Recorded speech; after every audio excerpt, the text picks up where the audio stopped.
Warning! The following live broadcast may contain loud, obnoxious, shrill, and alarming noises that might be considered disturbing, if not outright uncomfortable to listen to, especially if you are wearing headphones like that. I share my office space with an African gray parrot and two parakeets, and I have no control over their behavior while I am live streaming, unlike my regular videos where I have the opportunity to edit them out as best as I can. If you are sensitive to loud, surprising background noises, especially those that sound like garbage trucks and uh, smoke detectors that need their batteries changed, I recommend either not turning your volume up too loud or watching my edited pre-recorded videos instead. Viewer discretion is advised. But then again, I think viewer discretion is advised for a lot of things. God knows what we end up talking about, but hey. So hello everyone. Welcome to another edition of the Egoworks DRAWStream. On this lovely Wednesday, December the 3rd. Already it's like the fact that it's December is just, I don't know.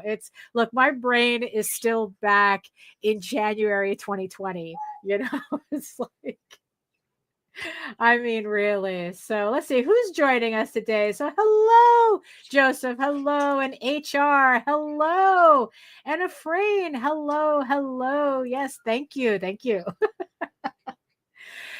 Oh my goodness. Yeah. So oh hey Lou, there she goes. Lou coming in at the last minute. There you go. Oh my goodness. So like I said, welcome everybody. And if you are, and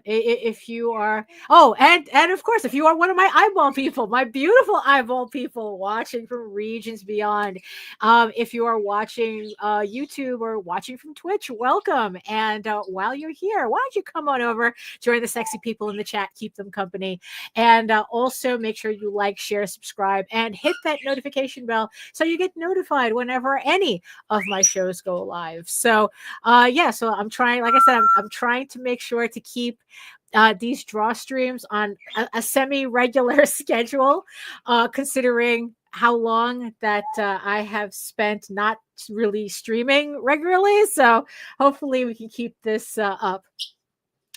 So I guess we might as well get this party started. So hello everyone.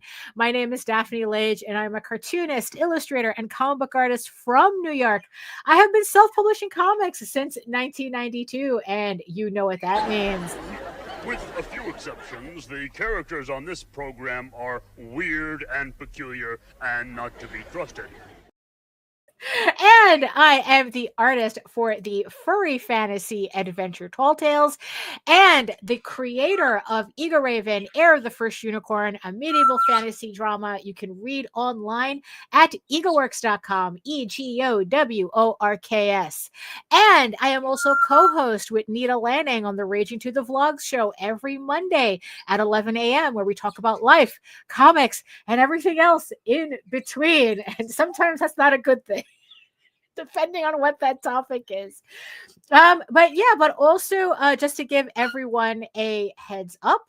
And if you are joining me on YouTube, you can check out all my videos on how I make my comics here on YouTube at my channel at Daphne Lage, Lage Art. And as an update for everybody, so I just want to thank everybody who supported or is currently supporting my House of Bob sketchbook campaign that is now live on Kickstarter. It is my latest furry artwork pinup sketchbook that's now available, along with a collection of other sketchbooks that were previously out of print and are now available in a new collected format that makes it look nice on a shelf.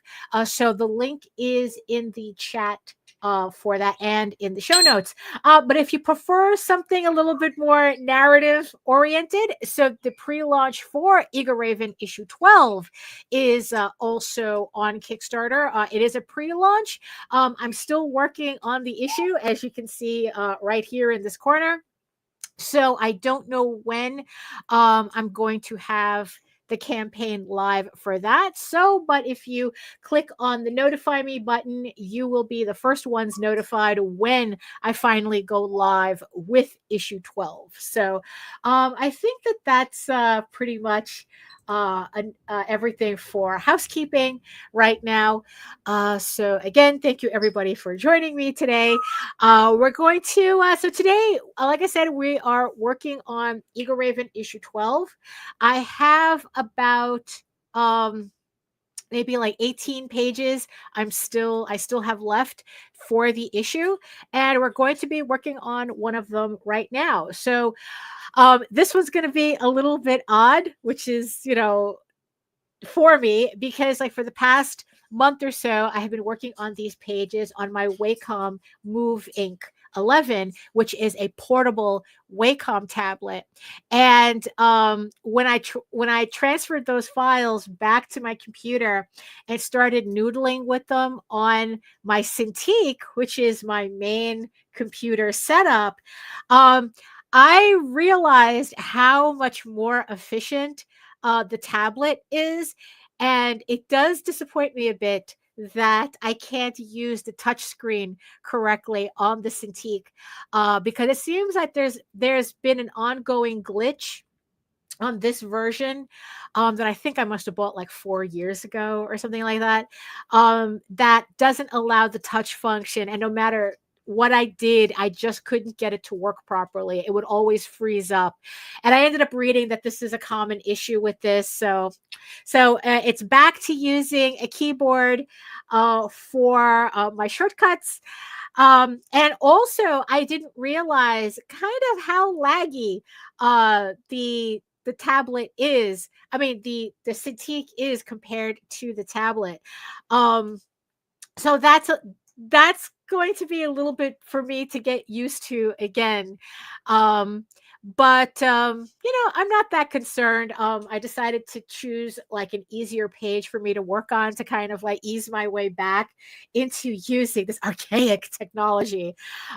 So hopefully, we'll be able to get some work done without it being too weird.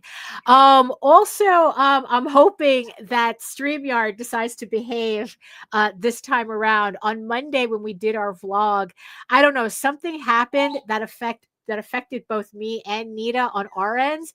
That's why I think it's a StreamYard problem. But whatever happened on my end shut down my computer. So I'm hoping that's not the case this time around. So I guess just to give everyone a heads up, if all of a sudden everything just disappears, but the stream is still going, just give me a couple of minutes and I'll be back in. Because it's like now I guess it seems that that's also something I have to keep an eye out for. Also, I must have like double checked and triple checked this time around. The last time I did my DRAWStream, I didn't realize that StreamYard also had changed my microphone. So the sound wasn't my main mic. I think it was one of the oh, hello. Which page? Well, actually, I haven't decided which one. I have 3 pages I have to choose from, so I haven't brought that up yet. But I think we're going to be working on page 6 of Eagle Raven issue 12 because it has like the easiest panels for me to work on that I kind of feel like working on right now. So we're going to probably do that in a couple of minutes. So I just want to make sure that my sound is okay and not sounding like I'm all the way over there, because that's what it sounded like on my last live stream. That it's like, because it was like my furthest camera, my furthest camera was the one that the mic that was using as the microphone, and it just sounded like very distant. And I didn't like it. So hopefully everything is working correctly. Like I said, I triple checked my microphone, so it is the Yeti. It's telling me it's the Yeti, so the sound should be good. So Yeah, so let me just yeah, oh my goodness, we're at the what are we? Oh, we're at the 11. Okay. So we'll let give some time for everybody to just come in and hang out. Like I said on a previous episode, well, on the previous episodes, that for a little while I'm going to be doing this 2 to 4 time slot instead of the 4 to 6 because of JD's schedule, work schedule. Because before he had a later time, so I was able to run my stream for longer before he came home. But ever since he started coming home early, I just had to run my stream early so that by the time he gets home, I'm not streaming.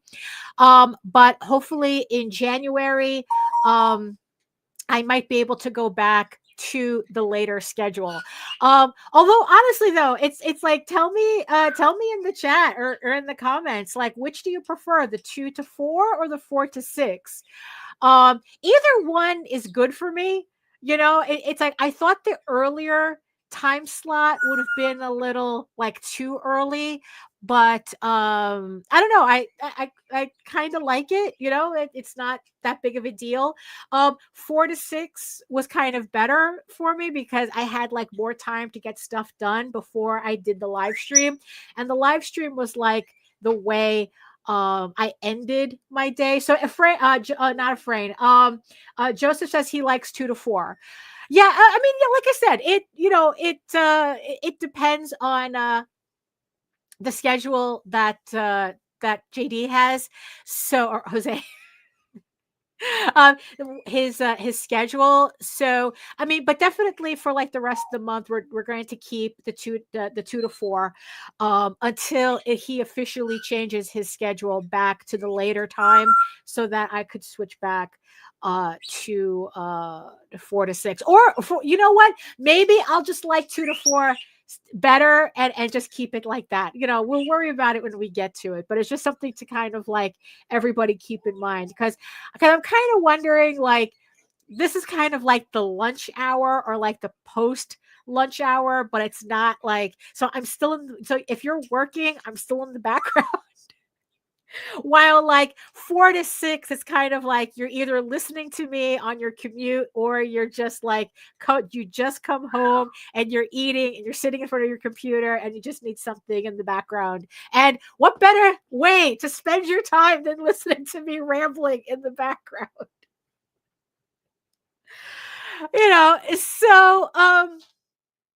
So the you know what, it's like let's switch the screens. Usually I wait until like the half hour mark to kind of like bring the actual work up that we're here to do. But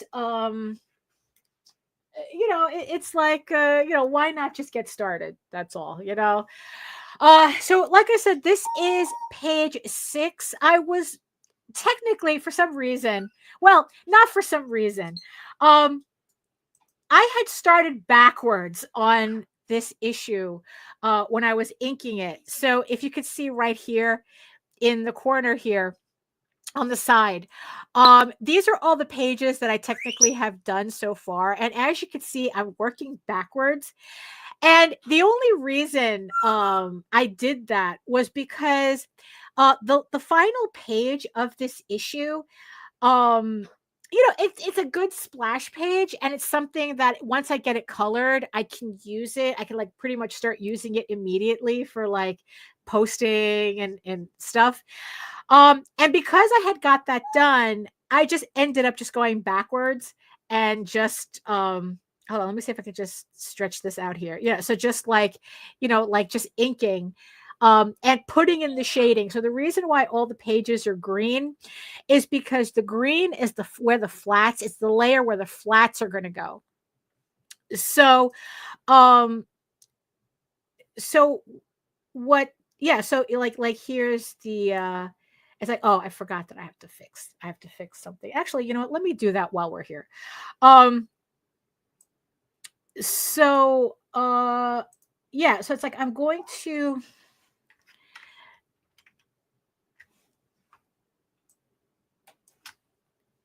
so let's see how laggy this is. So Okay, so what I want to do here is I want to fix this. So, and also I have to remember that, oh, where's my, okay, hold on, because it's a little, here it is. It's a little different from the tablet. So I've been working on the tablet for the past couple of months. So now I have to get back used to working on my Cintiq. So like I said, I'm back to the keyboard with my shortcuts. So yeah, I think that's what I want. Yeah, because yeah, that's much better. That's much better. Okay. Okay, and yeah, oh, okay, good. So it also doesn't change the okay. So I mean, yeah, it's funny to feel how a little bit slower the pen is compared to the oh yeah, like I can really feel the difference now, like it is slower. Like yeah, it is a little bit laggy, but the funny thing is like I don't remember if it was like that, or when I was trying to like get the touch screen to work, I might have like activated or deactivated an option that would have made the pen work smoother, but I'm not sure. I really do think it's just because the the tablet is like it's a new processor and everything. It has, well, it works like an Android tablet, so it has like its own processor. So it's just, just a lot more efficient, and um and it's like it just runs better essentially. um yeah, okay, like yeah, this is much better. Yeah, so let me just tidy it up here, so get that fixed. So oh, let me fix here.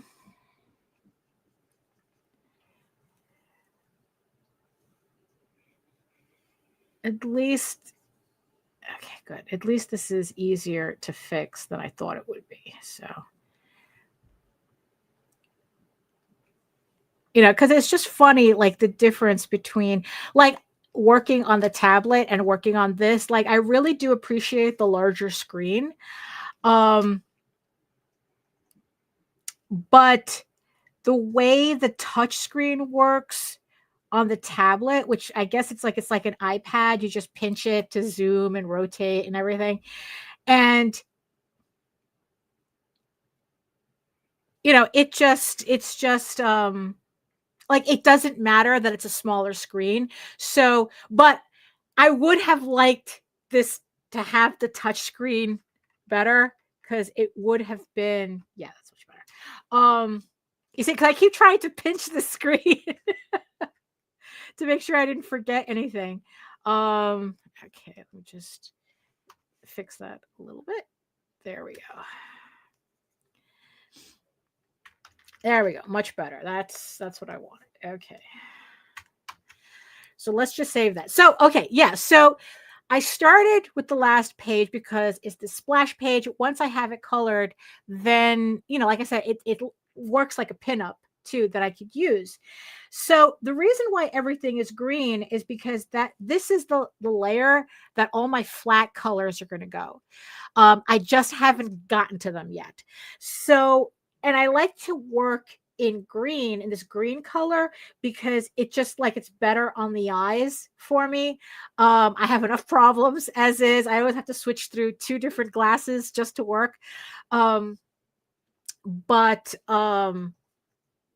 so yeah, so I work on this green, and then I put like the shading on top of it, and then the highlights, and then I just use the green as a placeholder until I go back and start putting in the flats. And the way I'm going to do it is I'm going to do this first on all the pages, and then once I have everything done, then I'm just going to go in and put in the flats, because the flats are out of everything that I do on these pages, the flats are the easiest thing for me to do. So the inking, the inking is obviously the most difficult. Well, actually, the most difficult is laying out the book and doing the sketching, because I'm still trying to make sure that the storytelling it works. So, it requires a lot more thought process to do that. But after that, the inking is the hardest part. It's it's inking. It's like it's just an it takes the longest because it's like the inking, it makes or break the image. And then afterwards it's just laying down that green layer and then putting in my shading, and then the flats are last. So that's why we have a lot of these green pages, and then I'm working, like I said, I'm working backwards with the final pages. But in this case, okay, yes, we want to save. Yes, we do. So in this case, though, like I said, because it's been a while since I worked on this, and the tablet is so much more efficient. I wanted to break in a easier page, so I went to this scene that's mostly like talking, the characters talking. So it has more headshots for me to work with, which is always easier to ink, because I don't have to worry about backgrounds and stuff. Like there's these pages that I have that there are other pages that I'm saving for last as well, not because they're easier, but because they're actually more difficult. So there's this establishing shot that I have here that I have to change. Um, the way I have the background laid out is pretty much a placeholder. And my intention is to like redo the background. Like I can ink them in, but this whole background I have to redo. I have to like place the characters in different positions and kind of like really set up the layout for how that background is going to look, because I have these other pages where I need to repeat that background, but I want to make sure that they're consistent with each other. And also the layout looks correct between the two panels. So I'm leaving that for last because there's a lot of characters, like background characters, and I want to get back to it when I can actually like just concentrate on that. So I've just been looking at these particular pages. Like technically this is the page I'm supposed to be working on next, but because of this layout, I kind of figured maybe, I mean, although technically I could ink them in and have you know and not worry about it, and then just like worry about that background later. But I just figure I'll just work on an easier page, and here I am about to pinch that screen. so so let's go to a panel that like I said is easy for me to ink in. And before I get into that, let's get the music started. uh,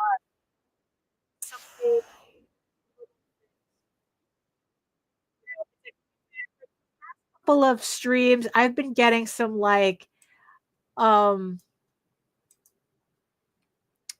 some like, I don't know, crazy music in the background. So I figured this time around I'll just do some like simple lo-fi stuff. Um so hopefully I don't get too distracted by it. you know. So as always, if it sounds like I'm fighting the music and it's not just background noise or background music, just tell me and I'll lower the volume, because I usually have my headphones lower than what I do for the screen. So, okay, I think that'll do it. Okay. So all right, hold on. Again, I have to get used to everything here. Okay. So, um so yeah, so the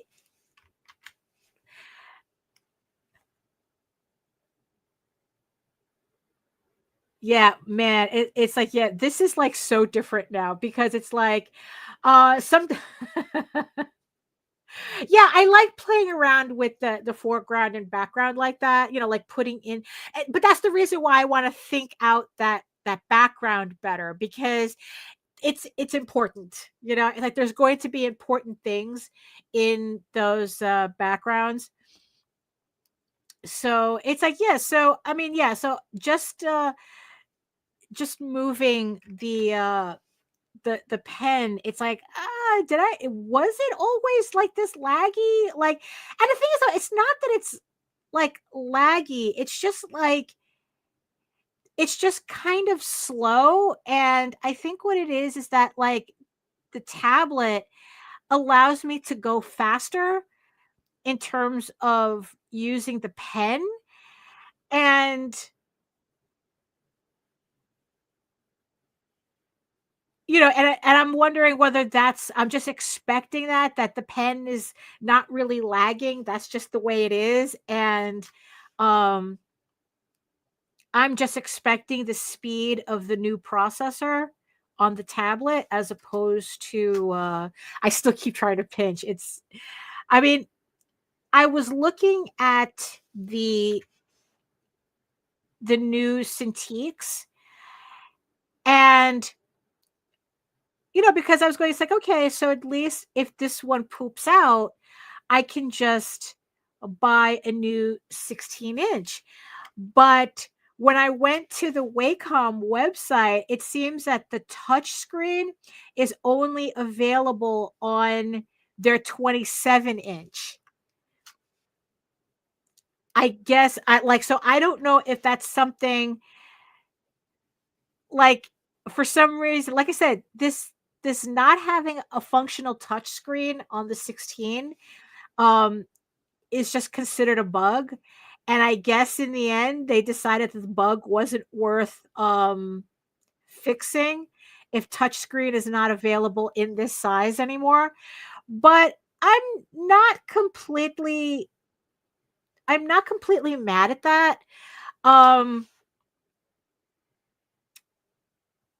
so so it's like, okay, so what I'll do is, just when I have to replace uh this Cintiq, I'll just buy the 27-inch, because they came out with a version of it that's actually not as expensive. Actually, it's probably the same price as what I paid for the 16-inch, except it's 27 or 20. It's either 21 or 27. I don't remember.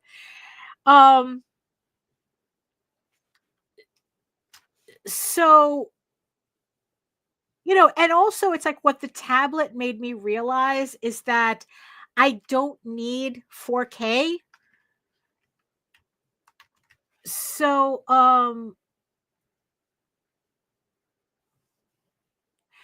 so of course, that um without that option, the tab the the Cintiq is less expensive technically. So so in the end, I wouldn't be spending any more for a new tablet as I did for this one, for this Cintiq. So, but I'm only going to worry about it when I have to buy it, you know,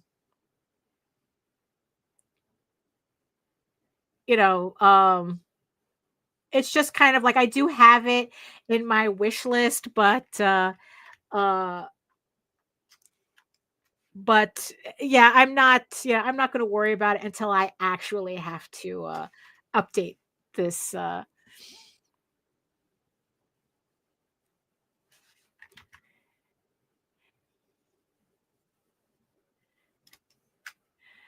So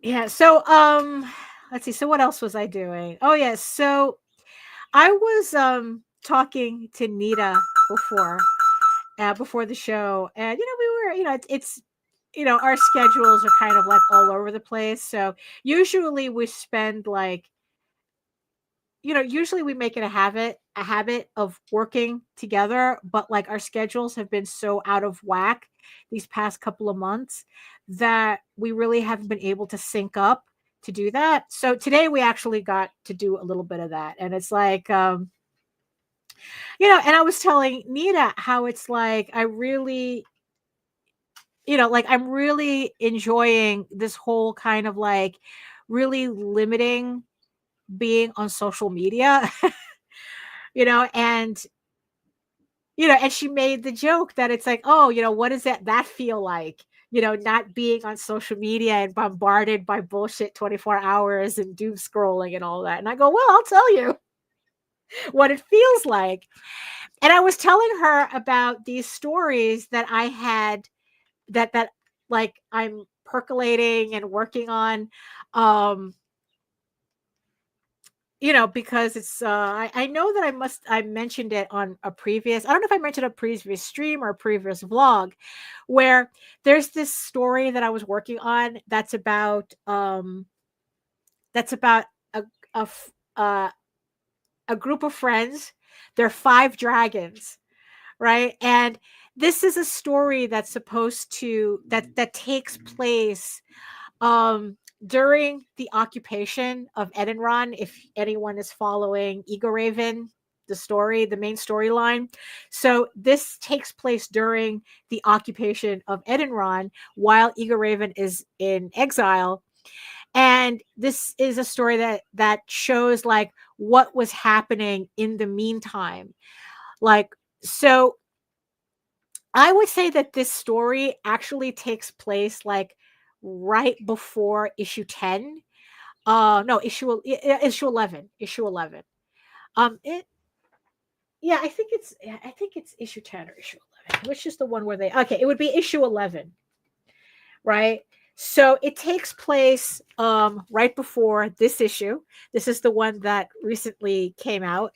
Um and about like, and it's like how the dragons are using the castle, and and using the elves and all that stuff, right? And then it's like this is also around the same time when like the elves are like beginning to fight back, and right. So this is a story about five dragon friends um who had followed Billicath to to take over Ed and Ron in the hopes that, because they're soldiers, they're bored, they're young, they're never, they're so low caste in dragon society that they're never going to have like families or anything like that. They're just soldiers. And they decided to go with Billicath to to help him take over Edenron as part of his army, and thinking that they were going to have better lives away from this very strict dragon hierarchy that I had created. And and then it's like it turns out that, oh, Billicath is also just bringing the same bullshit from Rikashan to Edenron, and it's just like, so it's about these five dragons who are just trying to like figure out like their way, since they can't go back to Rikashan because they're considered deserters, deserters of the royal whatever. Because I haven't really gotten like all the names down and everything. So um yeah, so I was telling Nita like what I had so far. I was reading her my notes, and mind you, they were really really rough notes. because I'm still outlining the story, although I can't decide like what I'm going to do with the story. And and I told Nita that it made me realize that how much writing is my hobby.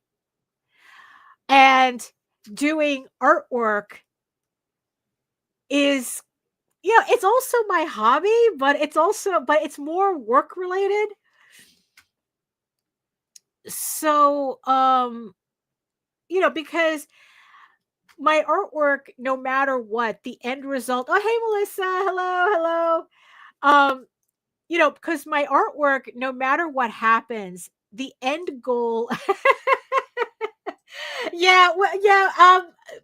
Maybe in January I might be moving back to 4 to 6 when Jose's schedule changes again. So I don't know. We'll see. It depends on like how everybody feels. Because on one hand I kind of like 2 to 4, but it's like we'll see how that goes. Yeah, writing is chill time. Yeah, and because my artwork, the ultimate goal is for it to always be for sale. Like there's always like some kind of sale thing that happens at the end. Like every issue of everything that I draw, Eagle Raven, House of Bob, Tall Tales, that's all going to end up on Kickstarter. So it's not that I cater my work for saleability, but it is something that I have to keep in mind when I'm working on these things. Um, and it's kind of like trying to ride that fine balance between the stuff that I want to do and the stuff that will sell. And the artwork gets the brunt of that. So this writing that I'm doing, hold on, let me just shut off. I have the heater on, and because like now it's like really getting cold, and so I had the heater on for the office, but it was beginning to get a little too warm in here, I guess, because I don't know, because also it's part of once I get on a live stream, it's like I guess all the talking, what it like gets the blood circulating, so I end up warmer than I meant to be with the heater on. So so it's done its job. So I turned it off. So yeah, so artwork as worrying about artwork as with the sellability factor. And that's that's kind of like something that I haven't really gotten wrapped up in with my writing. So I'm working on this story, and what I was trying to figure out, right, because I was reading Nita my notes, and and I was trying to figure out how I was going to end it, which was kind of like unusual for me, because usually I figure out my ending first, and then I start writing backwards. I figure out my ending, think about whatever cool scenes I want to have in it, and then I start connecting those dots. Actually, usually I have a beginning, cool scenes, and an ending, and then I start piecing it together. So with this story, I only had maybe the cool scenes and some lore that I was trying to figure out, but not necessarily like the whole story. And the basic the basic type of story, it's like I wanted to I wanted to try my hand. That's the phrase I was thinking. I wanted to try my hand at writing kind of like a fantasy smutty book, like the ones I've been reading lately, kind of like Ice Planet Barbarians, but with dragons. Dragons are very popular in the genre, anyway. But still, like, actually, it would be more like a romantasy, because the relationship between the two main characters is kind of like is the crux of the story, and everything else is just working around it, but it's not the main thing of the story. So technically, yeah, no, technically it would be a romantasy because this story is kind of like focusing on that. Um, but I still want to give it enough of the fantasy element, enough of the lore element that it that it's actually exciting to read outside of the romantasy that I'm trying to figure out here. So, so it's like, so at this moment I only have the idea of like, okay, a dragon falls in love with an elf, and and it's like, and they're both low caste in this same in this situation. They're living very similar lives and they both want something different. um and it's like kind of like working around that. um And, part of my problem that I was trying to figure out was, I based it in the Ego Raven story, but I don't want it to directly correlate, or it's like I don't want it to be dependent on the Ego Raven story for this story to stand on its own. So, especially since like whatever happens in this story, it doesn't get referenced anywhere else. So I kind of had painted myself into a corner where it's like, all right, how do I tell this story and still explain the fact that it doesn't get mentioned anywhere else? So that people could read it as as a standalone if they wanted, but you know but if they read Ego Raven, like the background story would still make sense. Um, so while I was talking and reading my notes to Nita, I actually began to put together the ending, and I actually got like a blueprint of something that I think might work. Um, but I haven't quite decided, yet if that's where I wanted to go. Because again, it's like I still have this thing in the back of my head. Well, how are you going to sell it? And it's like I'm trying to tell myself I'm not worried about that yet. I'm not worried about that. I'm just more concerned about putting together the story and making sure that it makes sense before I worry um about whether it makes sense selling it. um so that's kind of what I've been working on. And yeah, and it's like I've just and yeah, and I just made me realize how much writing is the hobby. So next time it's like someone asks me, okay, if you do artwork, if your art is your job, what do you do for hobbies? I say writing. Writing's my hobby. There we go. So I have an official answer for that. Um so so so I've been reading, trying to get through the books that I bought at Monsterotica because I was able to score tickets, well, a ticket for the next one in May. So I have already that set up, and I already have an idea of the books I want to get at that show, at that show. So, so of course I have to finish reading the books in my pile that I bought from last Monsterotica. Um, what Melissa says, that writing is the part of comics unhindered by the logistics of drawing. Yeah, yeah. I mean, and I think that that's part of the appeal, is that I don't have to worry about what the pages are going to look like, what anything is going to look like just yet. Like, it's just words right now. It's just words in a notes app on my phone.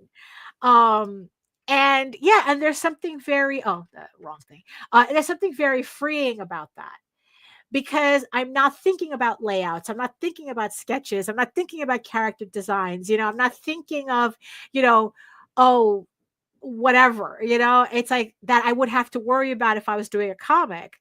It's like, now I'm just writing words. And right now the words can mean anything, and it's just like, okay, let me just kind of get this story out. um so, and part of me wanting to write, but you see, but here's the funny thing, right? Part of why I wanted to try to write this story is because I've been so irritated by the romantasy books that I've been reading lately, not the smut books, although we're getting into that in a minute. Like, just the romantasy books, where they weren't good romance books, and they weren't good fantasy books either. So it's kind of like, it's like two fails, like two fails do not cancel each other out. They just make one big fail. And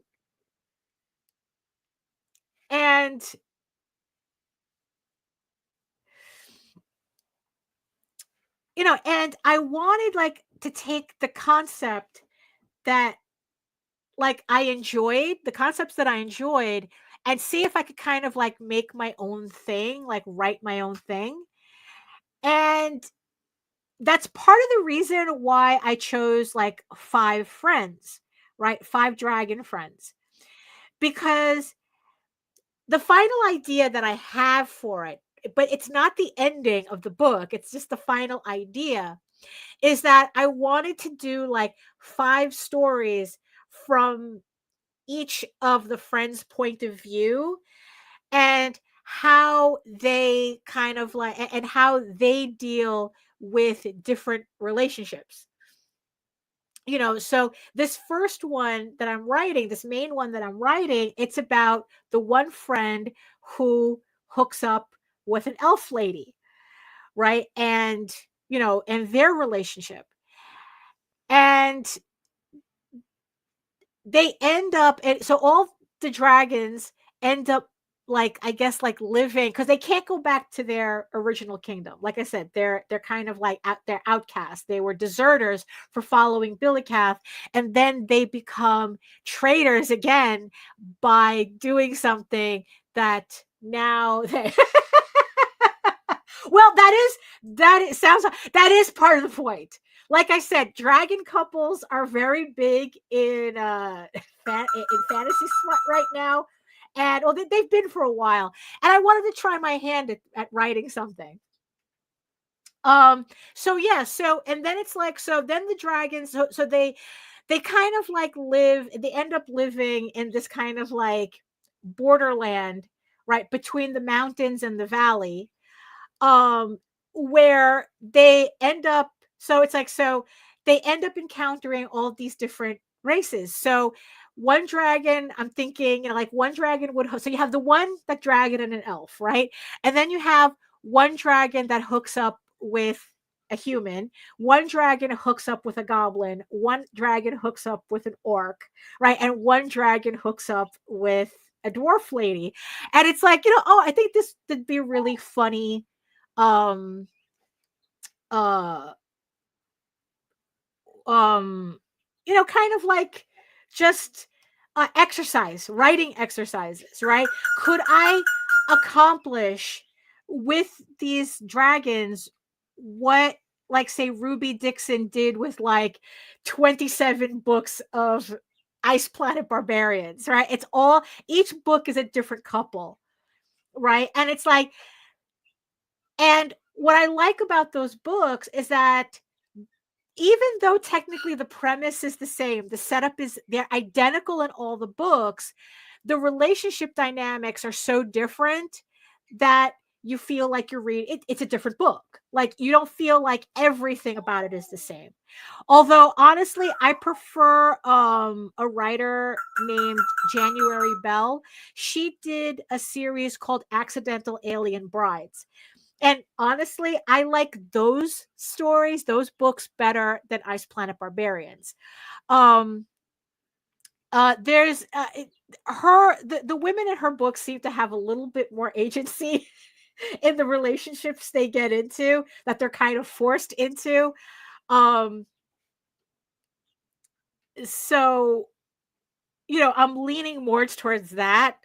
Um but um but that's kind of like the experiment that I'm playing around. So it's like, could I write 5 books of these 5 dragons and 5 different relationships that they're in?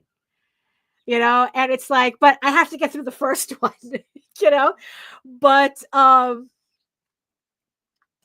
it's like, so yeah, so I've just been trying to like, I was just playing around with that.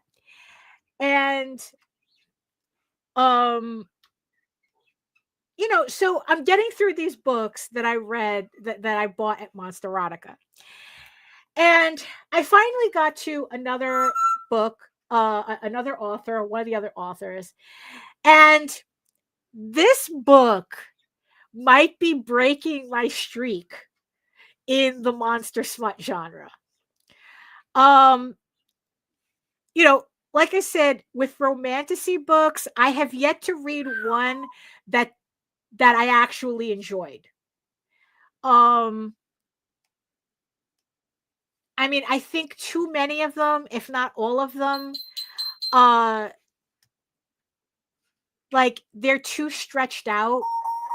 The characters are not really like, the relationships are not good enough. Like they're not convincing. That's the word, convincing. They're not convincing enough.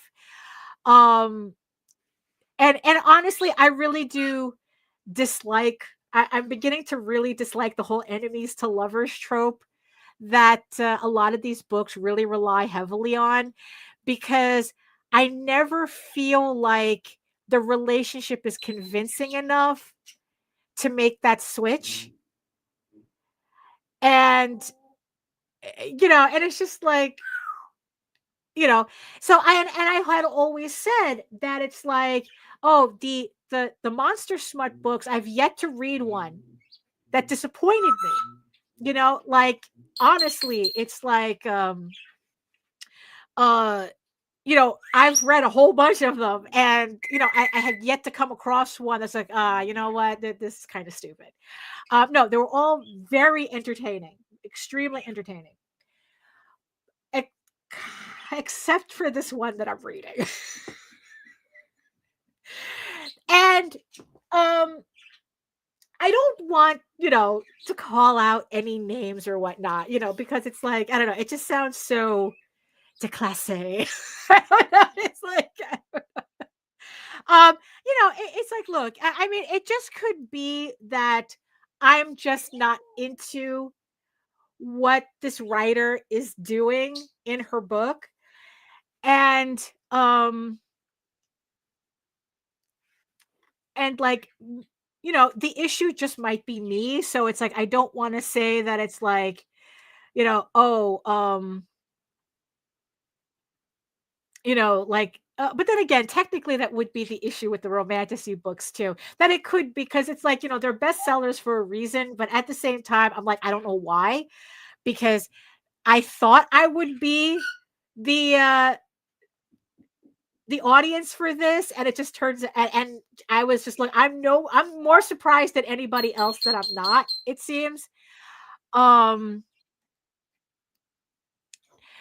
But honestly though, with this particular book, that I haven't decided whether I'm gonna finish it or not. And if that's the case, I'm not going to read the other book from this author that I got, because it seems to have the same issues, which is what inspired the title of, or at least the topic of the stream, is most of these books that I read are indie published.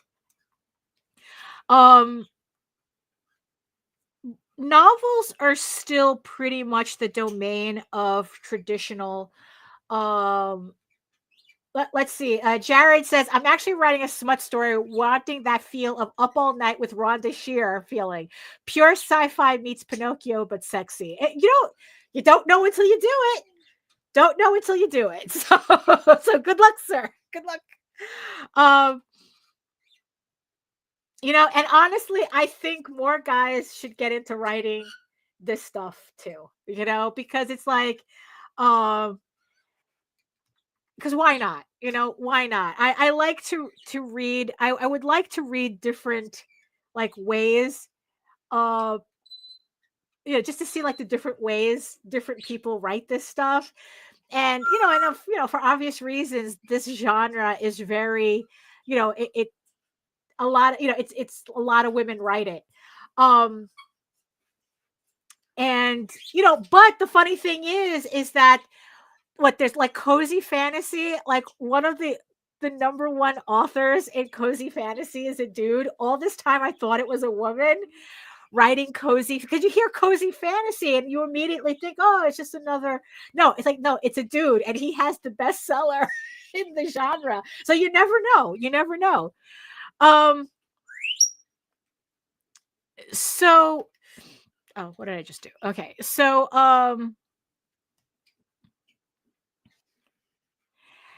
but you see, but here's the thing. It's not necessarily the story itself that's the problem, right? I mean, I dig the characters. I the premise, is the premise, right? Like everything else lines up correctly, right? And like I said, it's like these books are usually self-published. Although in novel writing, like being a traditionally published, at a big house or a legacy publisher or whatnot, that's usually the goal. But as these companies are offering less and less in exchange for publishing with them, a lot of authors are moving to self-publishing. Now, comics, look, self-publishing in comics has been a thing since, practically the beginning. It's like, because if you weren't traditionally published, you were underground, and it's like the underground guys have been self-publishing longer than everybody, and then like independent comics became its own genre. But like we've been doing this for 40 years, and indie comics is, like I said, older than that if you count underground comics. Look, you can even go back to Tijuana Bibles if you want. But in novel circles, indie publishing is still a new thing. So they're still kind of getting their bearings in terms of self-publishing. And like I said, this book that I'm reading, everything else lines up. Like I said, I like the characters, I like the premise, I like everything else. But the thing that's really holding me back on this book are things that maybe if she had taken a little bit more care in the production side, wouldn't be such like a hurdle for me to get over. And what I mean by that is that the biggest issue that I have with her book is that her layout is funky. The way she laid out this book, I don't know whether she designed the book herself or she had somebody do it, but it just screams, I question your decision making. Every time I open the book, it's so strange. It didn't occur to me to open up the book to check on it before I bought it, because I always thought that this shit was standardized. I always thought like how the interiors of a book was laid out, your fonts, your typeface, how things were, your kerning, your leading, all that other stuff. I always thought that was standardized. And when I started working on when I was working on the Eagle Raven novelization, I made it a point to learn what those standards are, like what fonts everyone uses, what typeface size, it's like your margins. I mean, it's and I look through the books that I had off on my shelf, and it's like, what's the standards? What is everybody formatting their book to? Right. And, depending on the book, you have different types of formatting. So, what I was trying to do was kind of gauge what the overall standards are. And for some bizarre reason, none of that is in this book that I'm reading. None of the standards. Like the typeface is like super, super big.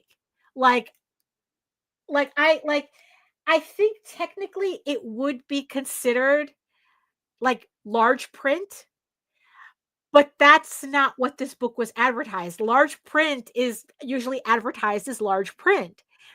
And it's like, look, I'm not knocking large print. It's just that that's not what I thought I was buying, was large print. And because of that, the book is no. You see, I don't want to say that. You see, that's the thing. That's not what I'm saying. But the problem is that because the text is too big, I can't read it. Like I'm an old having a problem reading my monster smut because of the text.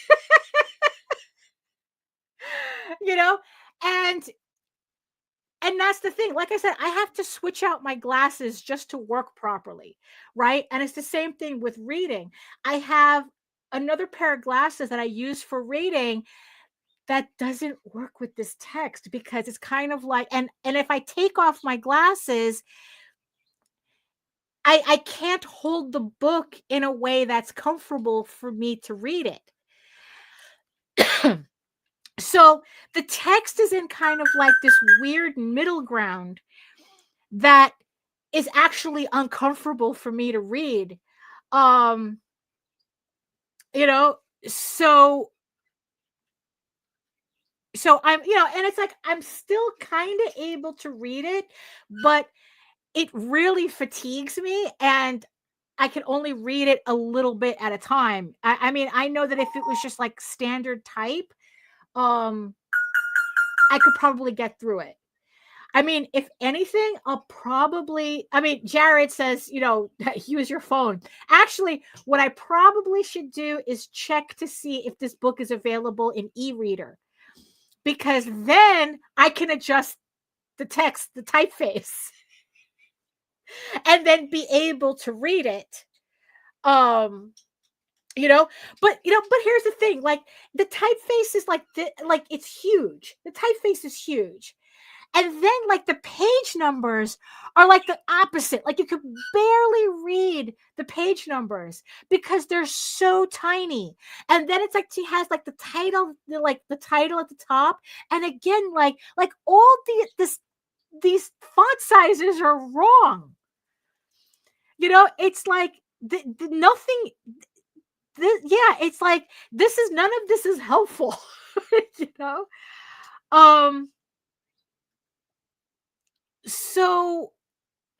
So I'm like, what the heck? It's like, who made these decisions and were they paid for it? you know? And, and it's like, honestly, that's like the main reason why I'm having trouble with the book. But the problem with finding a huge problem like this is that once you see one issue, all of a sudden your brain starts finding all the other issues that are there. When I used to work in a print shop, one of the things that I absolutely hated is when a customer found a mistake on a business card. Those were the worst. For some reason, like, people were just like, could get completely unhinged over the most basic ass business card, right? And, and these people, they're not designers, right? They just pick a template, they just write in their shit, right? And they proof it, we print it, cut it, and that's it, right? But the problem is, right, is that you would be surprised how many people will check a proof and not realize either their own name is spelled wrong or their phone number is wrong. Just to show you how long ago that was, because people weren't really putting emails in their business cards at the time. But yeah, it was mostly their phone numbers and their names, right? So, and then we get mad at us. It's like, we showed you, I don't know your phone number. We showed you the proof. You said it was okay. It's like, we don't know how your name is spelled. You know how your name is spelled, So, and the problem is that once they found that one mistake, all of a sudden, everything in the card was suspect. It was cut crooked. The typeface is wrong. It's like, the ink is not black enough. And this, like, all of a sudden, this basic ass card, right, is all of a sudden the center of the universe. Oh, if this card is not wrong, it's all going to implode into a black hole. If this card is not right, and and it's kind of like the same thing that happened here. It's like, it's like, oh, the text is too big. The page numbers are too small. Why is this here? Why is that here? That all of a sudden, everything else started like, why did they make a decision here? Why did they do this? Why are they writing like this? Right. And that leads to the other thing, the why are they writing like this?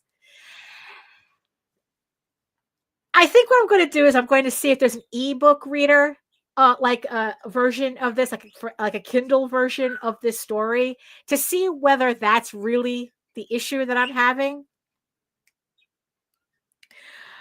Because the other thing that what I have with this book is, I feel like I'm being talked at as opposed to being immersed in a story. And what's funny is that this coincides with, for some reason, I've been getting a lot of videos popping up about writing in the passive voice, that you shouldn't write in a passive voice. And it kind of like, to give the example that was given, it's like, like a passive, like you have to write an active voice. So it's like, it's like, the boy hit the dog, right? As opposed to passive voice, where it's like the dog was hit by the boy. That was the sample that they gave. It's the only one that I remember. So, and this book is a lot of the dog got hit by the boy, as opposed to the boy got hit by the dog. No, the boy hit the dog, as opposed to the dog got hit by the boy. So yes, it's like the boy hit the dog. So active, passive voice, right? And I finally, and I didn't understand it that much until I started reading this book. And it's like, this book is pretty much written almost entirely in passive voice. And then it's like, at the beginning, there's kind of like this weird intro that says that kind of like introduces the book as a story someone else is telling you. So that technically you're not reading about the characters, you're reading about someone else's account of these characters. And the thing that I didn't understand was, why though? Why are you, it's who's the narrator? Why do I give a shit about the narrator? Who's the narrator? Why? Like, why did you make that decision? Right? And, and then it's like, I'm reading it and the story has footnotes on top of it. Talk about another why, right? Especially in the introduction with this narrator. They said that you can read the story without reading the footnotes. So why put in the footnotes? If the footnotes are not important to the story, why are they there? Right? I mean, so I keep fixating on that. And the funny thing is that the moments that I do read the footnotes, they're not saying anything. They're not really, just like this narrator that's supposedly telling the story. They're not saying it. I don't understand this decision. Like really, it's like, and because they chose this narrator gimmick, I guess, their entire story is written in passive voice because it's somebody else telling the story. They're not involved with the story directly, so there is no active voice. It's like there is no she kisses the orc. It's like the orc kissed her. It was just like that. Melissa says, I remember one fantasy book I read in high school about a demon, and the footnotes were asides the demon made that added humor. It was really well done. Was it a Piers Anthony book? That sounds like a Piers Anthony book. Piers Anthony. Because that sounds like something he would do. They would do. I don't know. I think is Piers Anthony a woman? I don't know. I always assumed the author was male all these years. I only read one Piers Anthony book, and that was Nightmare. Yeah. I think that was probably the only age, like high school, like pre-high school, like junior high school was probably the only age that I could have read a Piers Anthony book.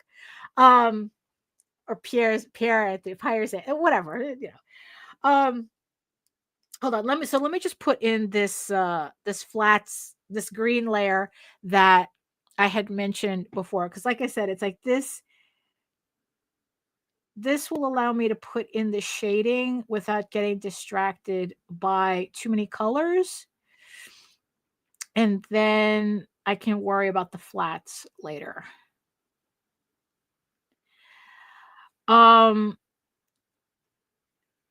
So yeah, so I just kept, so the more I read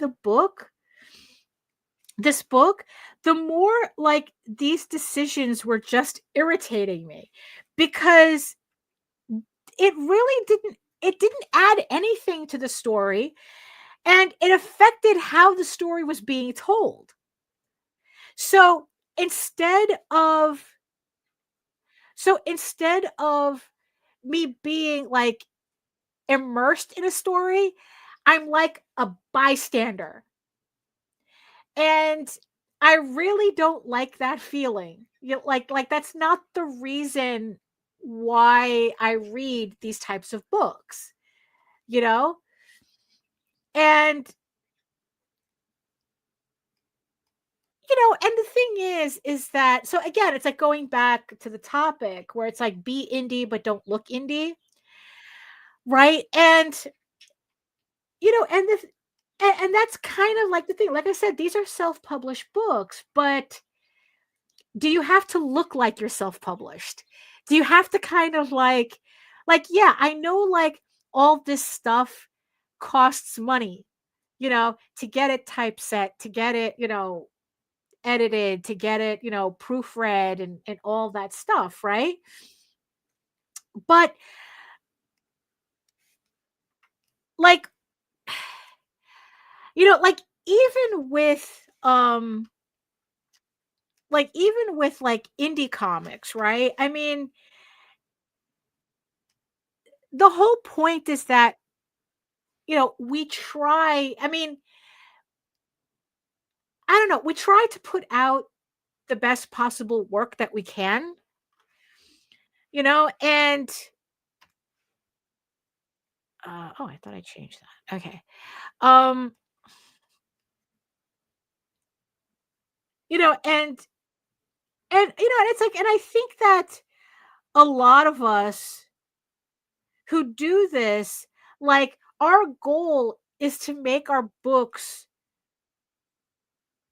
like, yeah, they're, yes, it's like I self-published it, but I'm not giving you a zine, it's like I'm not giving you something that's just like an 18th generation Xerox stapled together. It's like I'm trying to make this look um as professional as I can without being a professional, like professional in a mainstream kind of way. Um yeah, it's like quality, right? It's like, yeah, it's like, it's like you want to make sure your work has a certain level of quality that the audience is expecting. I mean, it's like, Melissa says that I know I will proof things over and over again and just don't see a mistake until months or years later. Yeah, exactly. It's the same thing. I mean, but that's not what I'm talking about. I mean, those little slips. I mean, there's this whole discussion about like whether these romantasy books are even being edited anymore. And people keep bringing up like grammatical mistakes and spelling mistakes and everything. But honestly, the that's not what irritates me about those books. Like, my main point of saying your book wasn't edited was me looking at your first volume being almost 1,000 pages, and I know for a fact that book wasn't edited.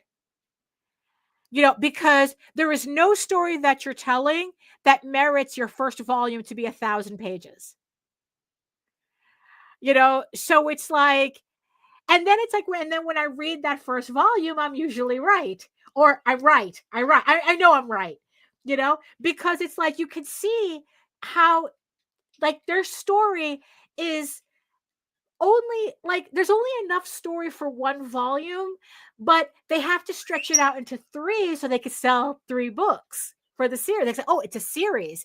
And it's like, no, you don't have a series. You have one story that you stretched out over 3 books, but your story is actually 1 book long. You know? Um Right. It's like, unless you're detailing the political fallout of World War I, you probably don't need 1,000 pages. No, absolutely not. And there is not one romantasy author that goes that deep. Shit. It's like there's barely a regular fantasy author that goes that deep. You know? So, it's, I guess like the comic book equivalent would be the people who say that, oh, my story is 180 issues, or my story is 80 issues, or my story is 50 issues, and they can barely get past issue 3. It's like, if you edited your story down, your story is actually probably 4 issues, maybe 10 at most. It's like, look, Eagle Raven is 16. And mind you, I fit a lot in those 16 issues, which in the end is the reason why I veer off into novelizations, because it allows me to add all the extra stuff that, yeah, would have been fun in the comic, but wouldn't have been a benefit to anybody. Let's see. I read a 350-page book over break. It was a standalone, high concept, told a complete story, and had a distinct feeling, world, and main character without any exposition dumps. More of that, please. Yeah. Yeah, that's it. When did you start your series? Okay, so I started kickstarting Eagle Raven seriously in 2021. So it takes me about like, so I can get out like, so I've been like putting out 3 to 4 issues a year. Like I said, this is issue 4. I mean, issue 4. This is issue 12, right? So this is probably going. So there's 4 more issues left after this. Thank you, Melissa. Thank you. I got Eager Raven's got so much good stuff in it. So I pretty much have about a year left to finish this series. But but it's like, yeah, but once it's complete, it's going to be 4 volumes, for the entire story. And we're talking about like 4 trade paperbacks. Like this is volume 1 and volume 2. So it's 4 trade paperbacks for this story. Right. And mind you, the first volume of some of these romanticities will be thicker than this, will be thicker than the 4 volumes put together. And the novelization that I'm working on, I only want it to be in 1 volume. The next, after issue 12, volume 3 comes out. So issue 12 finishes volume 3, which is what I'm working on. So once volume 3 is done, then we'll get issue 12 is done. Volume 3 is next, because that completes volume 3, and then we'll have 4 issues left to finish the series. So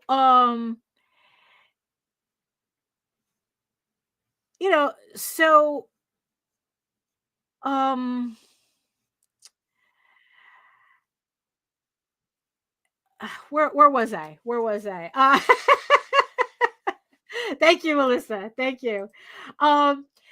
So right. So that's the equivalent, right? So the equivalent of these novels and comics are people saying, "Oh, I have my story's 50 issues," but because look at how long it's taking me to put out 16 issues. Like it's taken me pretty much the better part of 5 years, right? Now imagine if the story was 80 issues, none of us would see it finished, So, but also it's like when it comes to,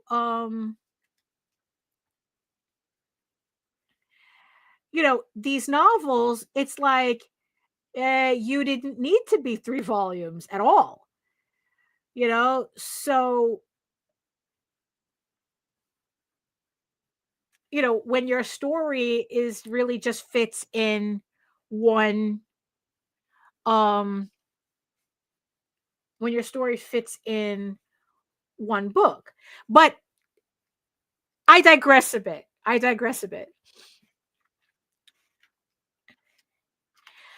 So, reading this book, right? And the thing is, and I've seen a lot of self-published novels where, you can tell they're self-published. They usually use clip art for covers. Their layouts are kind of funky. They put like too little margins. Sometimes like their text is really tiny and they go practically all the way to the edges, because the smaller your book, the less expensive it is to print. But you're not doing anybody any favors by having shitty layout that nobody can read. So the thing is that how much mainstream standardization does the audience like is the audience entitled to, essentially, even if you're doing an indie book, whether you're publishing a novel or you're publishing a comic. It's like it's like,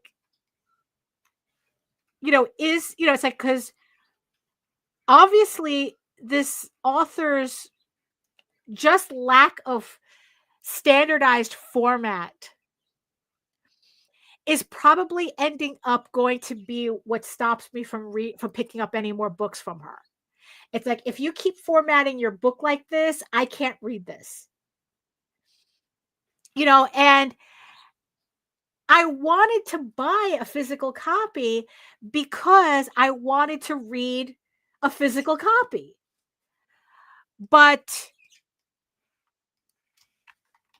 then I have the dilemma of, you made such a strange decision in how you write your book.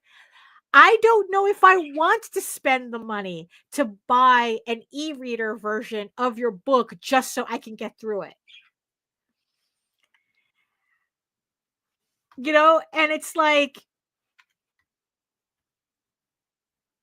and that kind of like made me think about, like, what things in indie comics do we just go, nah, get your shit together and then maybe we'll talk later. I would say the equivalent would be poor lettering, whether the text is too big or too small. Like, there are standards. You just have to pick up The Essential Guide to Comic Book Lettering by Nate Pecos. It's like, he literally standardizes what lettering should be and how it should look. So there's no excuse for having different fonts on different pages that aren't even the same size.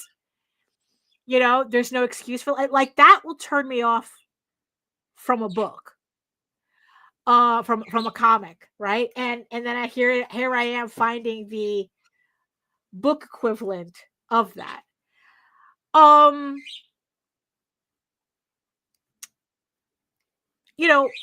Another thing that I think that the audience like does, it's like they have that expectation for is, it's absolutely killing me that I can't just pinch the screen, that I have to do everything on my keyboard. It's absolutely like, I can't believe how quickly I got so used to just being able to do touch screen, like gesture stuff. It's like, it's really, like another, it's like, so like, artwork is subjective. Jesus. Artwork is subjective. Okay? That I understand. But there's a certain quality that, of artwork that I think that people do have an expectation for. But it could, but that again, it's like, that's subjective. It's like, obviously Eager Raven does not look like a Marvel comic, in any sense. It's like the coloring's different, the inking's it's like, I don't draw like that. It's like, that's not what it is. And I think that people understand that when they buy my book, they're not getting something that's equivalent to a Marvel comic. It's like, I'm pretty sure people understand that when they see my book, right? But at the same time, there's a certain quality that I want to make sure that I always present. It's like, yeah, okay, I'm not Arthur Adams, not by a long shot. I'm not Mike Mignola. I'm not, but I have my own set of skills that I bring to the table. I have, my own, my own way of doing things that I would like to think is not offensive to, to the eye, that I like to think that my artwork has a certain look to it, that it's attractive in its own way, you know? without it looking like, even if it doesn't look like I could be published by Marvel. Like I said, nobody has that illusion. My book, you can put my book next to a Marvel comic, and yes, they will look different. They will look different, and people will immediately see that it's like, okay, it's like, this is an indie book, and but the thing is, though, I'm okay with that. That's kind of the point. It's like the whole point of an indie book is that it's not a mainstream book. If you wanted a Marvel comic, you'd buy a Marvel comic. But if you're in indies, it means that you're looking for something that's less corporate, maybe has a little less finesse. Maybe it has, just something, it's quirky. It's quirky. It's like you're looking for something quirky. If you're an indie, that's pretty much what you're looking for. But there's still a certain level of quality that has to be there. Like, look, even in zines, I've been watching a lot of zine content, and and it's like, yeah, it's like zines. It's like you can be absolutely chaotic with zines, but it's really amazing to see what people can do with just cutting out stuff from magazines and how it's laid out, and just like, and how a collage, and it's chaotic, like superficially it's chaos, but then all of a sudden when you look closer, there really is a certain there's a certain there's a certain skill that goes into it, so so yeah, you don't have to have your stuff looking like mainstream stuff, right? But there is but the oh, so enjoy the comics. Enjoy the comics then. Yeah, so make sure you confirm so that you get your comics bundle, so you can check out the work that I do, and so I hope you enjoy it. Thank you. um so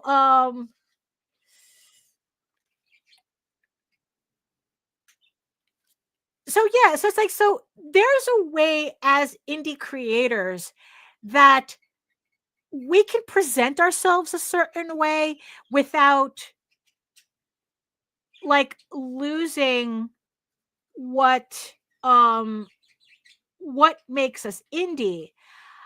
But there are things you have to do to kind of not scream that you're indie, because there is that expectation. um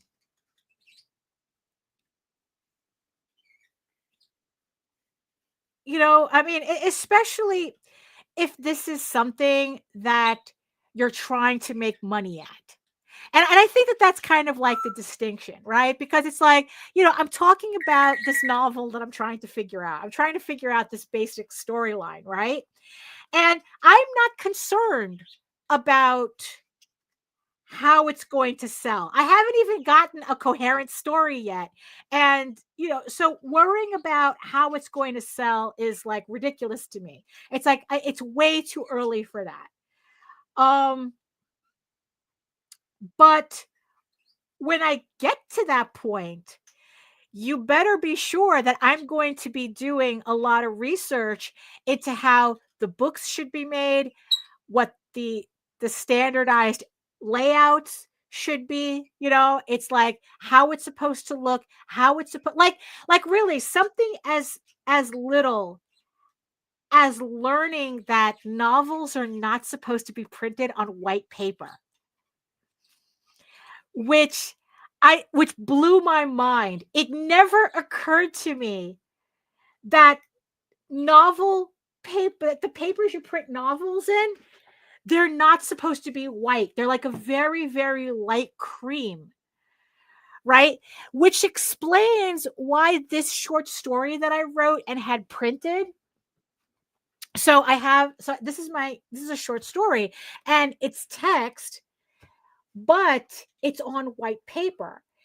And for the longest time, I couldn't figure out why this always looked wrong. No matter how many times I tweaked the layout, how many times I printed it, it always looked wrong. And now I know why. It's because I'm printing it on white paper when I'm supposed to be printing it on off-white paper. So after I finish, like, like, I'm always tweaking the formatting on these, because this is one of my earlier editions, and you can see how it goes a little too close to here.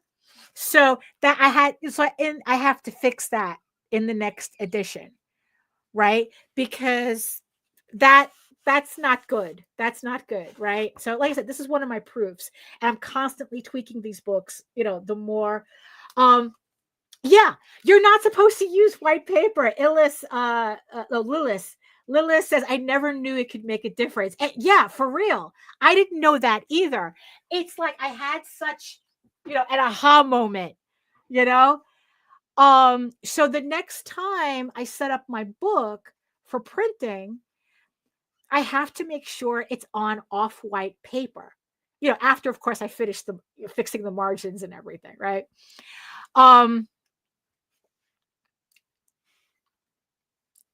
So excuse me. So kind of like little things like that, like little details that you don't even realize you're looking at it, but something's wrong. And that's kind of like how I feel with the typeset, how the typeset was in this book that I'm reading, is that, I've seen large print books. This doesn't look like a large print book. This just looks like it's typeset wrong, and, and it's like, and that just becomes kind of like, I guess, like a turnoff, because I'm going to make sure I'm not going to get this woman's books again. It's like, I just have the two. And it's like, okay, like I said, maybe I'll get the one for the Kindle and see if, like, maybe I can overlook the passive voice part of the story.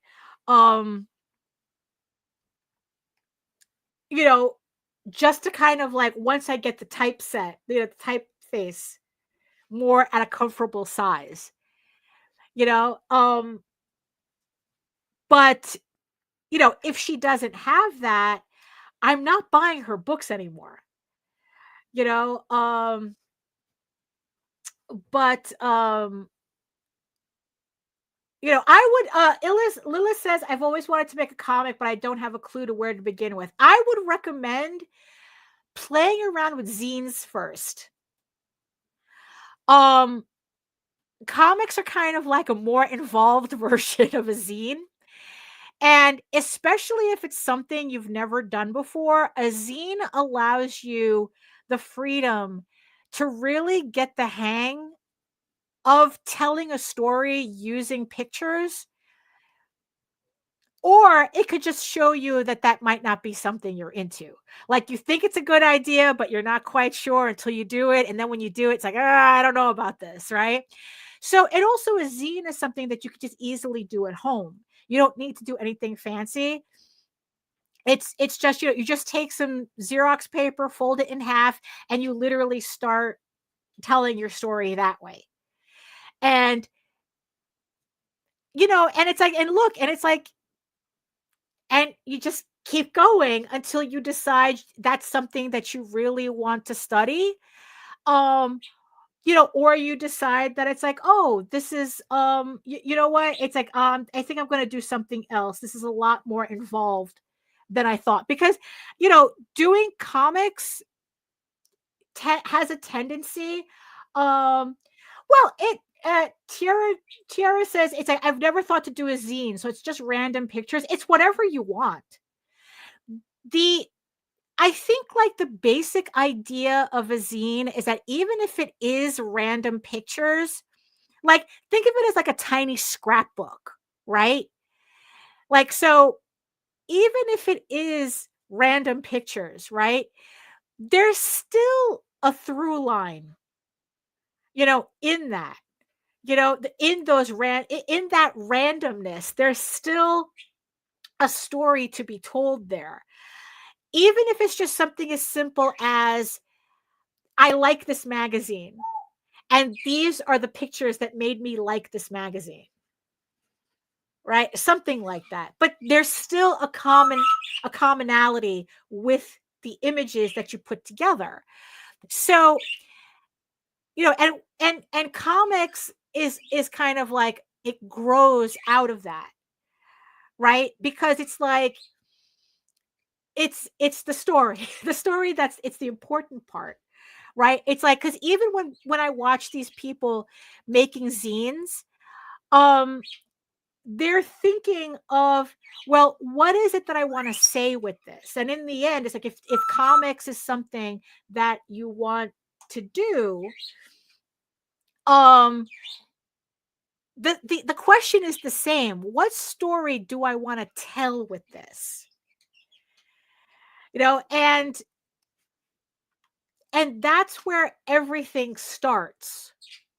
So whether you're just making like kind of like a scrapbook type of thing, right? Or you're just like, the images are, that they have a purpose together. Um yeah, that's kind of like where you start. And it's like, and like I said, a zine would be like the easiest way to start experimenting with that.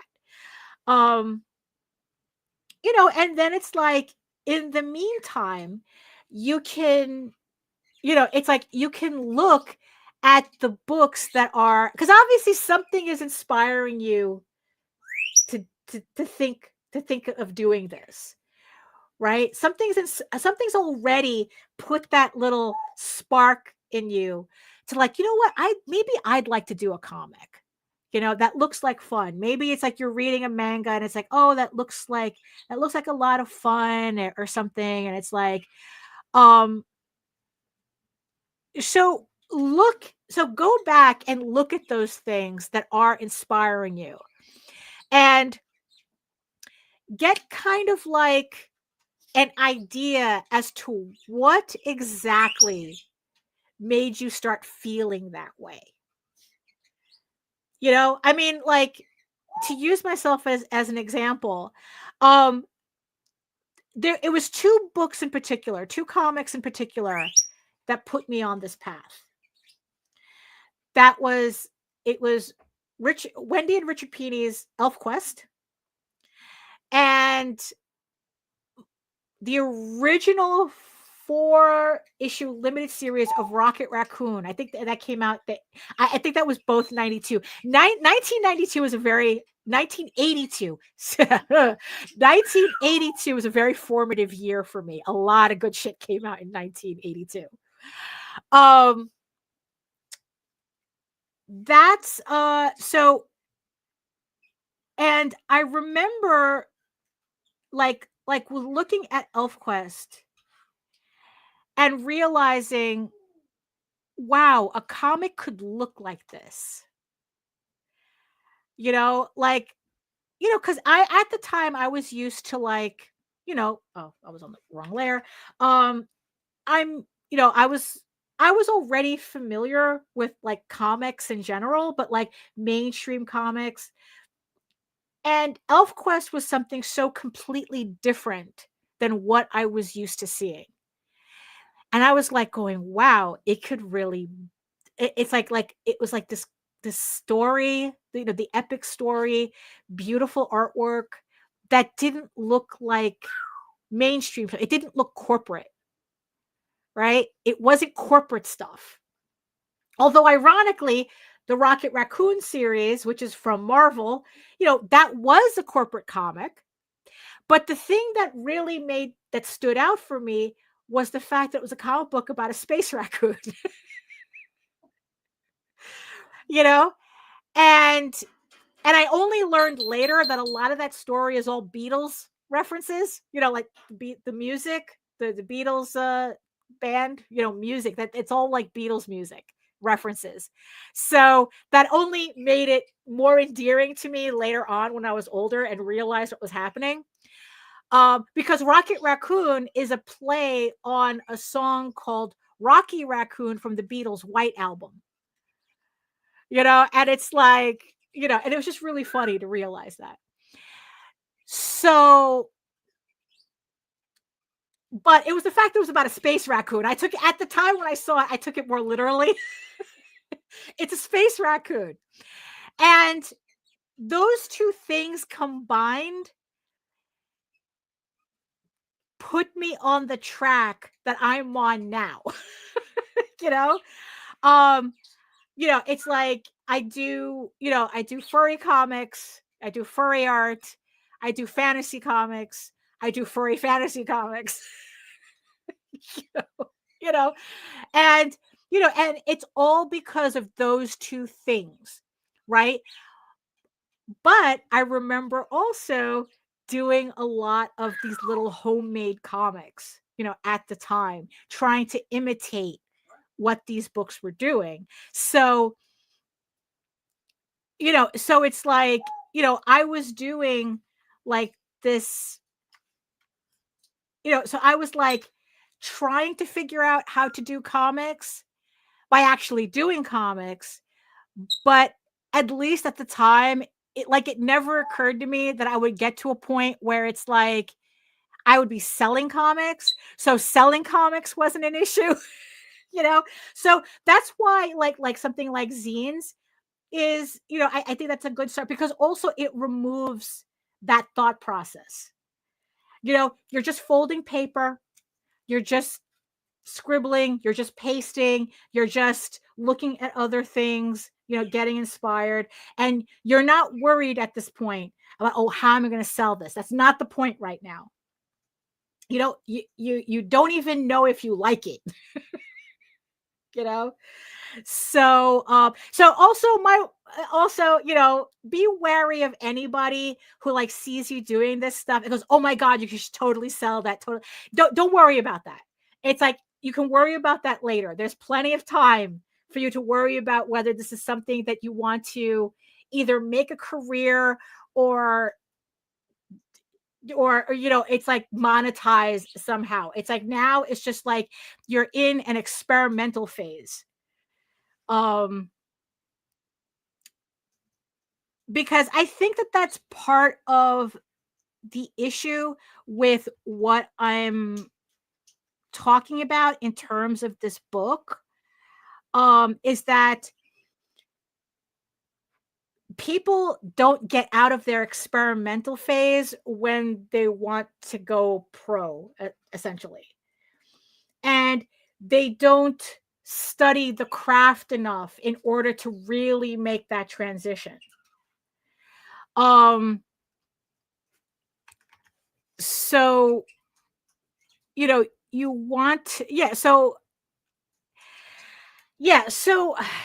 it's like, so I think that this woman wanted to write these novels, but I guess like she never left the experimental phase to know what she should be actually putting out in terms of like monetizing this.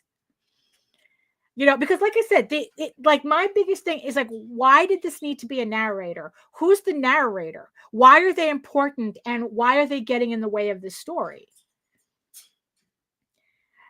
And it's incredibly distracting.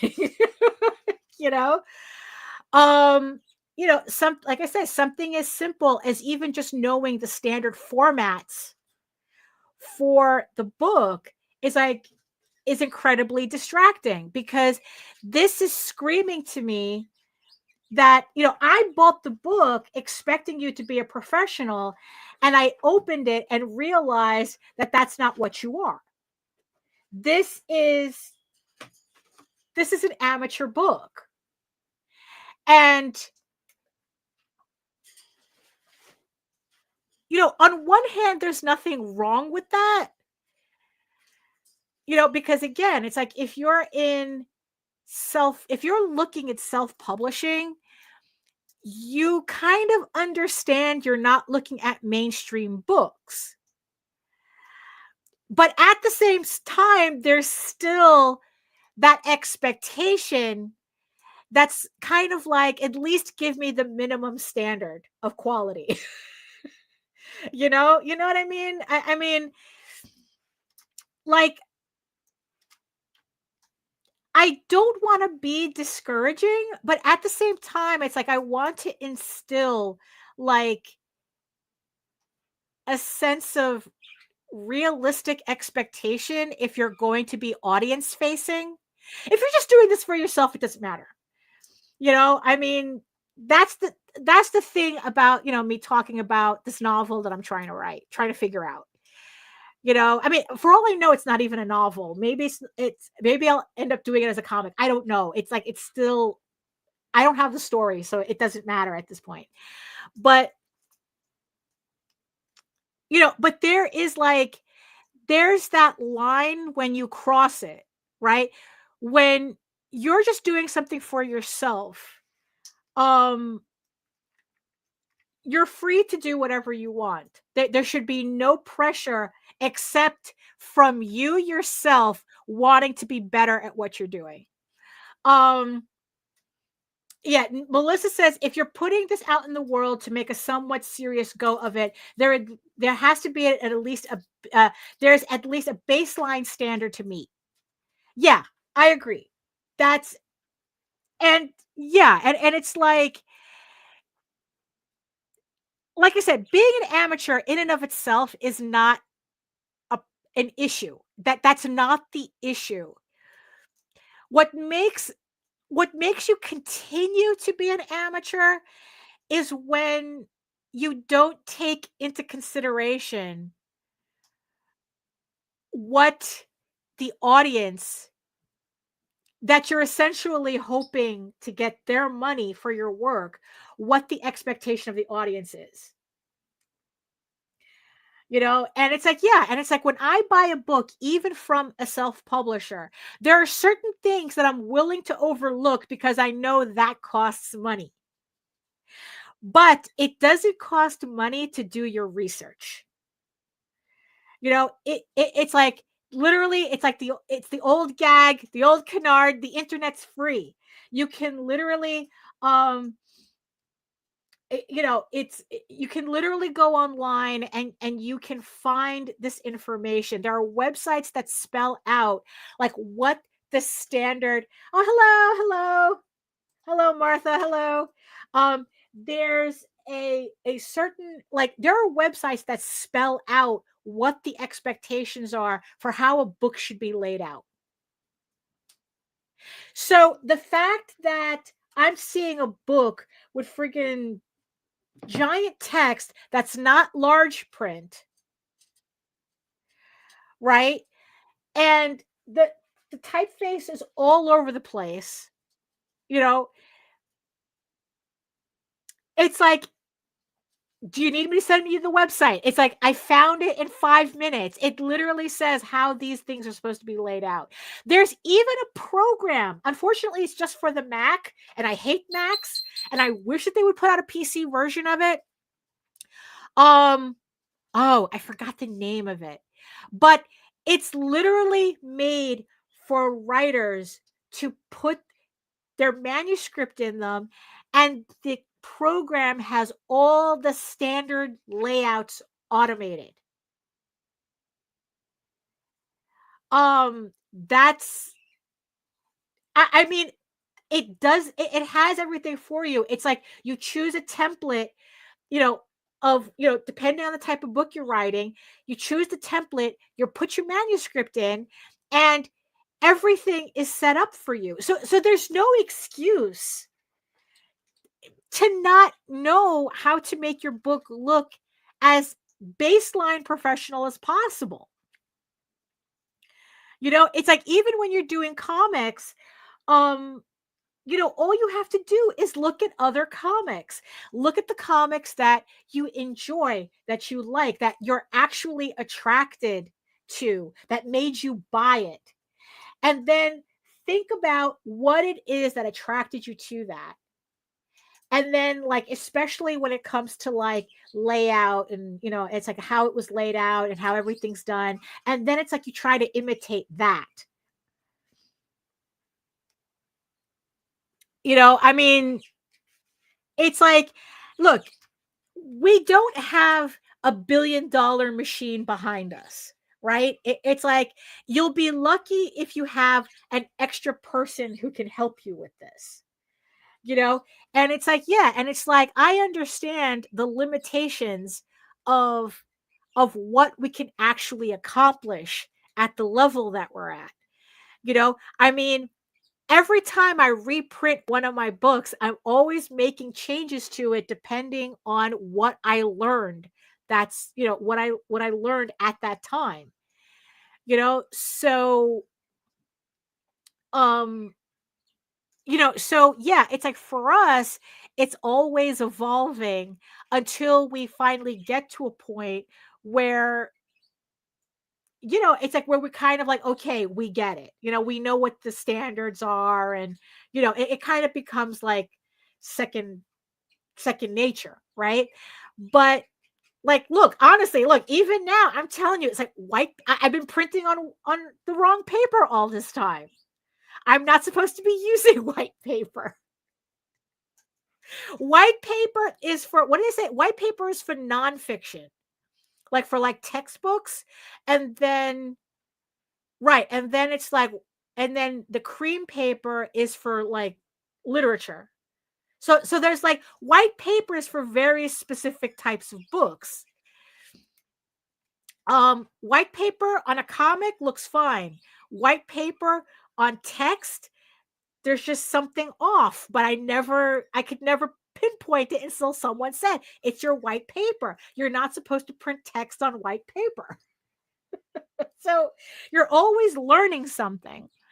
So let me just put in this background, and let's see what'll look good here. Oh, maybe this. Let's see. Let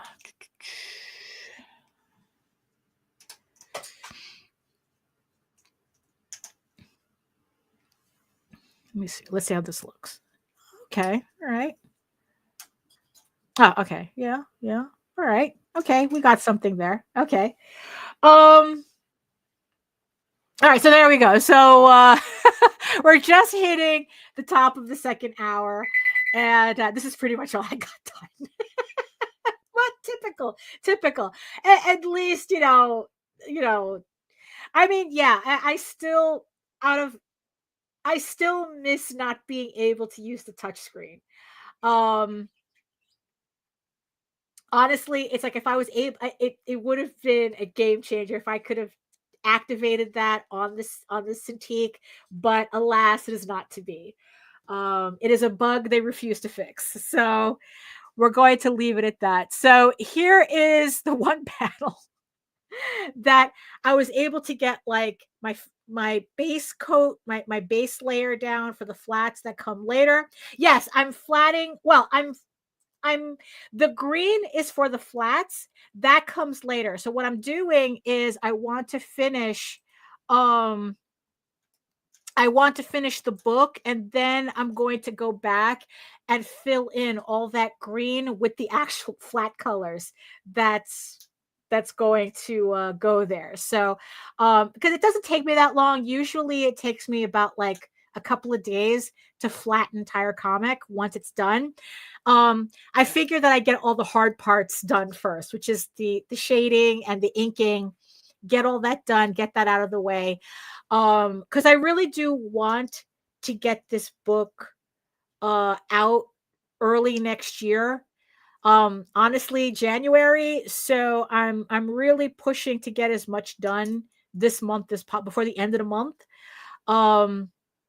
So that we could get that Kickstarter hopefully later in January, but we'll see. There's still, I got I got 19, 18, 17 pages to go. Yeah, I got 17 pages.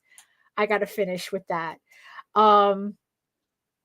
So yeah, so that's what we've been working on. So yeah, so yeah, hold on. So yeah, so what do you guys think? I mean, it's like, is indie just indie and we're putting too much pressure on indie publishers, self-published publishers, self-published creators, indie publishers? It's like, are we putting too much pressure on them, like, to hold a certain standard? Or is it just the fact that they're indie published that they just get a pass on all this stuff? I mean, it's like, is that, I mean, because it's like, honestly, this book is really testing my patience, and we haven't, and honestly, and that's before the stuff with the story. So I don't know. It's like, me personally, I think that if you're going to want your stuff to be consumer facing on a certain level, you have to understand what that audience is expecting from you. Because honestly, the audience for zines, the people who collect zines, have a different expectation than people who are buying self-published novels. So I don't want to say that it's all the same thing, but know those expectations. For, like I said, for me, I think that they need to know these expectations, because when they don't, I find it really irritating and a waste of my money. And it only hurts them in the long run. But I don't know. What's your take on it? Does it matter? Like I said, if we're all indie publishing, does it matter in the end? So yeah. So, and so if you're watching this on the replay, put your comments down below, because I'm curious about this. Because this seems to be kind of like a constant fight. Am I professional looking enough? It's because that's also like a lot of my internal dialogue. Oh, hey, Charles, hello. He says, this is why I have an indie publisher. I finance the creation of the content they publish, I promote. Right. So you kind of like depend on them to kind of like give your book that final professional look. Although your books are pretty professional looking with the artists that you choose and everything. So, you're already kind of like starting out with that. But yeah, it's like, because also it's like, I also have sometimes that internal dialogue as to like, oh, am I professional looking enough, or I'm not? If I, it's like, would people like me more if I were like more professional looking, whatever that means. But again, it's like, that's that internal dialogue, and it's just to kind of like understand where that's coming from. And then I know this is more than I can manage. I know it's a lot of information, but like I said, it's like, start small, start slow, start with the whole zine idea, see if you even like doing it. And then it's like later on, and then it's like, as you move forward, then you can worry about the rest of this stuff, because yeah, it's anxiety inducing. I understand. But good luck to everybody in the chat trying to make their way in comics, in self-publishing, and just like I said, seeing if this is even for you. Maybe it's just best to keep it as a hobby and just keep it for yourself, show it to friends, just to keep that. Not everything needs to be monetized. That's all I can say. Not everything needs to be monetized. And honestly, there is a certain freedom to deciding that. So I want to thank everybody for keeping me company. Melissa goes, no matter what genre, I think most artists have the same thoughts and feelings. We want to make good stuff. You know what? That's the most important thing. Yeah, but I want to thank everybody in the chat who kept me company today. Thank you so much. I want to thank my beautiful eyeball people for having me, yammering in the background. Thank you so much. I hope that you got your work done while I was keeping you I was keeping you company. you know, um, you know, so, thank you so much for, for that. So I appreciate everybody. And, it's always more fun when we're all hanging out and talking in the chat. So thank you so much for that. Oh my goodness. So if you want to learn more about me and my artwork and everything else, including the campaigns that I have live and on pre-launch, you can head on over to my main portfolio site at egoworks.com, EGOWORKS, where you can read Ego Raven, Heir of the First Unicorn for free. But if you prefer your fantasy to be more of a furry Lord of the Rings adventure, you can follow the link over to Tall Tales. That's TAILsonline.com. and read the archive there of over like 1,000 pages of, it's like you'll be busy on the Tall Tales website. So, and also, don't forget to sign up for my newsletter when you're on those sites. So don't forget to do that and sign up so that you can keep up to date with all my new art, my sketchbooks, my comics, my Kickstarters. And as you have seen in the chat, you can get a free PDF comics bundle just for joining. So enjoy Ego Raven, enjoy Tall Tales, and enjoy the Oswald Chronicles just for signing up. So thank you so much, everybody, for joining me today. Remember, be better today than you were yesterday. Be better tomorrow than you were today. Really, it's just do your best. It's okay. Just do your best. Thank you so much, everybody, for joining me. And we'll see you next time. You are all weirdos.